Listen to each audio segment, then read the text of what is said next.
Adam suddenly came up with a great way to make money easily without having to go to work. First, he put on a pair of white contact lenses. This way, people would mistake him for a poor blind man. Once he was ready, Adam headed to the street to start his career as a beggar. Kind-hearted passers-by, seeing his appearance, felt pity for him and generously gave him some spare change. However, Adam was not satisfied with these small donations. He wanted more. So, he continued to disguise himself as a blind man and walked into a bar. Inside the bar, he sat down at the piano and began to play beautiful and melodious tunes. With his excellent piano skills, he quickly attracted the attention of many patrons. The guests were so impressed by this talented blind man that they generously tipped him. Among them, a wealthy man was particularly full of praise for Adam's piano playing. He enthusiastically invited Adam to his home to perform a private concert for his wife, promising to pay him $10,000 as a reward. The next day, Adam arrived at the wealthy man's villa according to the address he had been given. However, the wealthy man's wife refused to let Adam inside. The two of them stood there in a stalemate until a nosy neighbor lady took notice. Only then did the woman, looking a bit guilty, allow Adam to enter. As soon as Adam stepped into the room, he was stunned by the sight before him. The wealthy man was lying in a pool of blood. To avoid arousing the woman's suspicion, Adam forced himself to stay calm and began to play the piano.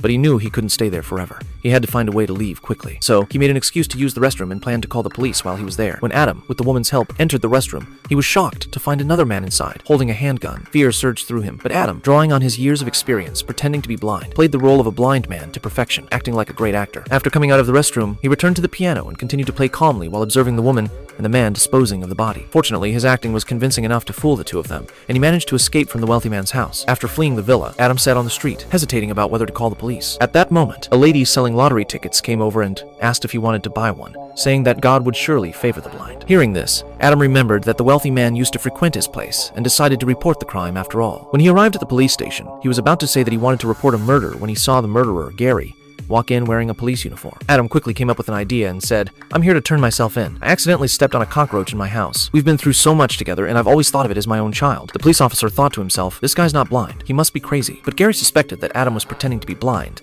and insisted on driving him home to check. As soon as they entered the house, Gary saw newspapers lying around and thought to himself, how could a blind man read newspapers? This only deepened his suspicion. Gary grabbed a knife and threw it at the door behind Adam to test him. Adam, not realizing what was happening, didn't dodge, which convinced Gary that he was truly blind. Gary then let go of his doubts. The next day, the wealthy man's body was found in the wilderness. Since the wealthy man was a well-known philanthropist, his wife told reporters that her husband had left home early yesterday with $10 million in cash and must have been targeted by criminals. As the last person to visit the wealthy man's house, Adam was also brought in for questioning. While giving his statement, listening to Gary's righteous vows to catch the real culprit, Adam was furious inside. He shouted in his mind, "Stand up! You're the murderer!" And so is his wife. "You think I'm really blind, but I can see everything." But this was just his fantasy. In the end, he still signed the statement, going against his conscience.